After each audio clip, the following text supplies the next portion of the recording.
Bienvenue sur Africa 24 dans cette nouvelle édition du 12-15. Voici les titres de l'actualité.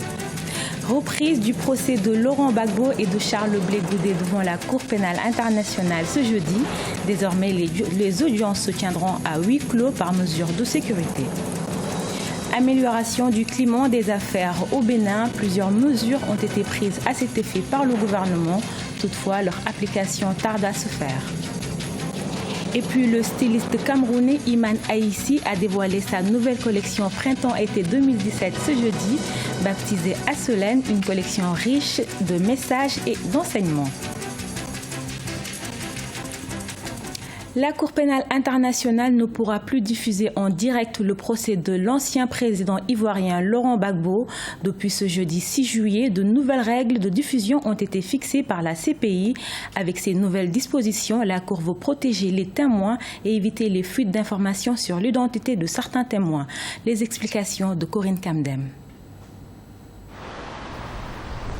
Le procès de Laurent Gbagbo et Blé Goudé à La Haye ne sera plus retransmis au public. En effet, les juges de la Cour pénale internationale ont décidé de ne plus diffuser en direct sur Internet les audiences dans lesquelles sont impliqués des témoins protégés. Objectif, assurer la protection des témoins. Ils souhaitent réduire, à défaut d'arrêter, les éventuelles pressions qui pourraient peser sur eux et altérer d'une manière ou d'une autre leur témoignage. La Cour pénale internationale est une juridiction reconnue par les États qui sont partis au statut de Rome et donc elle a le pouvoir de décider ce qui peut, d'une manière ou d'une autre, l'amener à rendre une bonne justice. Nous savons tous très bien que c'est un procès très sensible et il est quand même très important que toutes les personnes intervenant en tant que témoins soient protégées. Sinon, il peut y avoir des représailles après.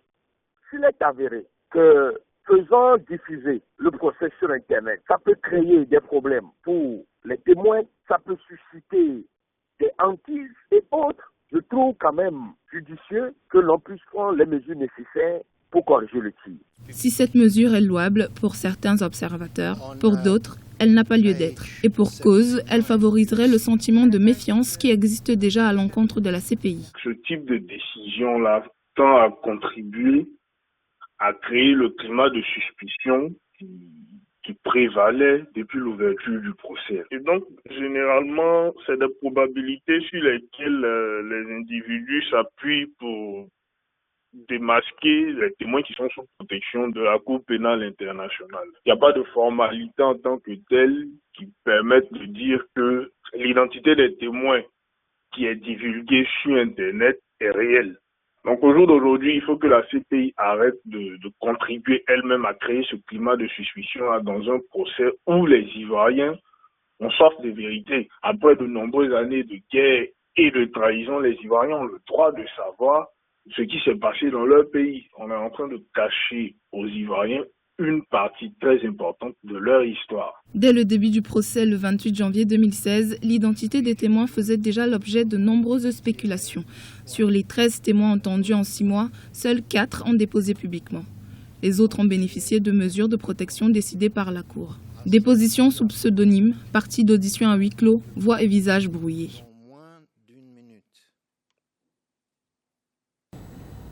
La mission de l'Union africaine en Somalie est prolongée jusqu'en 2017. Prolongation autorisée ce jeudi par le Conseil de sécurité des Nations Unies. La résolution de maintien de l'AMISOM a été votée à l'unanimité par les 15 membres. Cette mesure prévoit le transfert progressif des missions de sécurité de l'AMISOM à l'armée somalienne. Rappelons que le 26 juin 2016, plusieurs pays contributeurs de cette armée africaine, à savoir le Kenya et l'Ouganda, ont fait savoir qu'ils envisageraient le retrait de leurs troupes en 2017.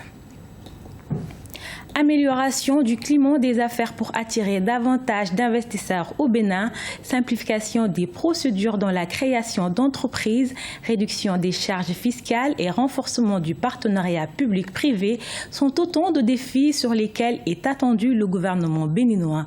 Reportage de Leftu Ono, correspondant au Bénin, commentaire Oumou Kalsoumba. L'amélioration du climat des affaires a longtemps préoccupé les opérateurs économiques et investisseurs du Bénin. Pour assurer ces créateurs de richesses, le gouvernement béninois a entrepris, au cours de cette dernière décennie, une série de mesures pour créer un environnement favorable au développement des affaires dans le pays. Il s'agit entre autres de la simplification des procédures et la réduction du coût de création d'entreprises, l'accélération de la délivrance des permis de construire, surtout dans la capitale économique, Cotonou. Mais toutes ces mesures n'ont pas les effets escomptés, selon de nombreux observateurs. Lorsqu'on prend une entreprise, elle passe à peu près 270 heures à remplir, à préparer ses impôts.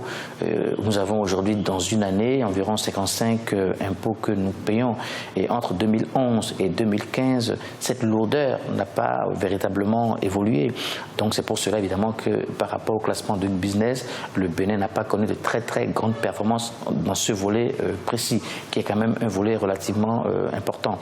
Il faut noter aussi que le fait que nous n'ayons pas véritablement finalisé le projet d'obtention d'un tribunal de commerce alourdit les litiges au tribunal. Au Bénin, il n'existe pas un cadre formel de discussion entre les autorités et les opérateurs économiques. Un projet de loi sur le partenariat public-privé est toujours en attente sur la table des parlementaires. Mais la facilitation des souscriptions au marché public est effective.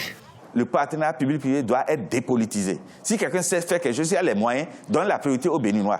Premièrement, investisseurs béninois en tête. Si on n'en a pas, d'autres peuvent arriver. Et les autres, c'est quoi? La sous-région d'abord. Et la sous-région en tête, c'est le Nigeria. Le Nigeria, le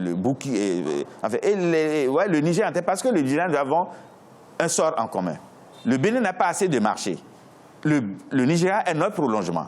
Vous voyez, 200 millions d'habitants. Le Bénin, c'est 10 millions d'habitants. Vous voyez, il faut donc donner une priorité à cette relation. Les réformes entamées par le Bénin pour améliorer le climat des affaires sont à saluer selon les acteurs. Cependant, elles sont jugées insuffisantes pour amorcer un véritable développement dans le pays. Quant aux investisseurs locaux, ils plaident pour une exploration par le nouveau gouvernement des nouvelles pistes de réforme, notamment un allègement fiscal. Pour favoriser la création d'emplois, le gouvernement congolais a construit 3 centres d'éducation et de formation d'apprentissage situés dans 3 villes du pays, à savoir Brazzaville, Pointe-Noire et Dolisie. Ainsi, le gouvernement s'est engagé à réformer les dispositifs de formation existants et les remplacer par de nouvelles structures. Deva Panzo, correspondant au Congo, reportage.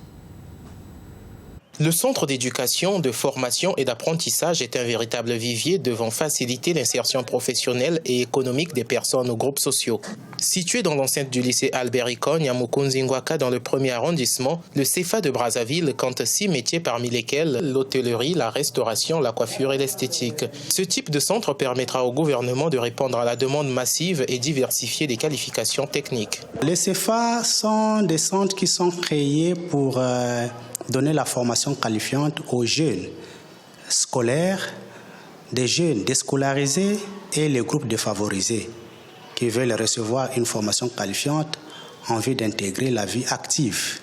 Les CEFA donnent des formations qui sont en adéquation avec l'emploi, avec le besoin d'emploi sur le marché.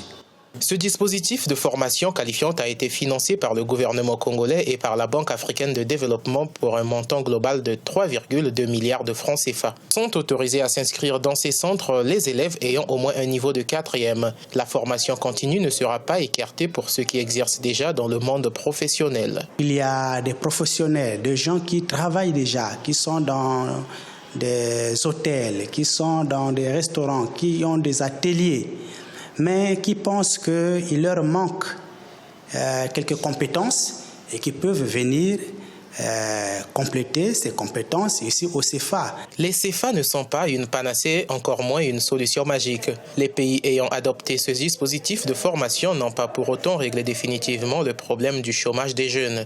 Selon une enquête de la Direction générale de la formation qualifiante et de l'emploi sur la transition des jeunes vers la vie active, le taux de chômage des jeunes de 15 à 29 ans était de 30,5% en 2015.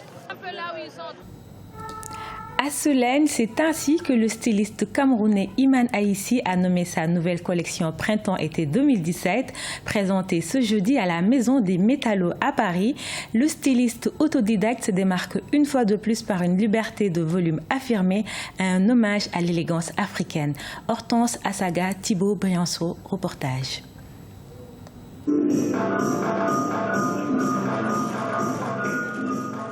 Cela fait près de 20 ans que le créateur camerounais Iman Aïssi illumine la mode. Pour le printemps et l'été 2017, l'homme n'a pas failli à sa réputation en proposant une jolie collection riche de messages et d'enseignements. Solène, ça veut dire le croisement. C'est aussi une manière de montrer la richesse quand on croise les gens dans le monde, les rencontres et tout, mais j'ai plutôt voulu le montrer de façon mode avec les étoffes, les tissus. Donc j'ai utilisé les tissus qui viennent du Ghana, les tissus nobles du Ghana, comme on a pu voir, qui sont portés souvent par des rois, les mariages où on fait des cadeaux, les cadeaux précieux, que j'ai croisés avec des tissus français, des tissus camerounais, ivoiriens aussi, et avec du taffetas, de la soie, avec Kita ou Kente qui viennent du peuple Ewe, du Ghana, qui est un tissu très noble. La tendance, selon Iman Aïssi, c'est emprunter au patrimoine africain pour le croiser au reste du monde. C'est jouer avec les motifs des tissus, le neuf et le vintage, les matières et même les saisons. C'est aussi proposer des tenues mixtes masculines et féminines dans des matériaux techniques ou artisanales. Tout ceci symbolisant l'époque comme dans un jeu de pistes réussi. Exactement, et qu'on soit conscient et qu'on s'éduque par rapport à ce qu'on a comme patrimoine en Afrique, parce que parfois on a tendance à négliger, alors que c'est des choses somptueuses. On a vu par exemple ces passages avec des tissus qui viennent du Ghana, qui sont des tissus très nobles, mais parfois nous-mêmes les Africains, peut-être qu'on les néglige, mais quand je me suis rendu compte que quand je me suis mis à faire les recherches pour avoir ces tissus-là, j'ai pas pu avoir accès tout de suite, donc j'ai fait des recherches parce qu'ils voulaient de plus anciens. Du très ancien. Et j'ai eu beaucoup de mal, donc il fallait que je fasse recours à des collectionneurs, tout simplement, et des antiquaires. Il est difficile de se faire un nom dans la mode. Pourtant, celui d'Iman Aïssi est devenu synonyme d'audace et de créativité. Ses propositions vestimentaires sont toujours attendues, sans doute parce qu'elles font souffler un vent de folie sur les podiums et dans les dressings. Une réussite que les connaisseurs applaudissent. Ce journal a été réalisé par l'ensemble de la rédaction. Nous vous remercions de votre fidélité. Restez sur Africa 24. Dans un instant, une nouvelle édition de l'actualité.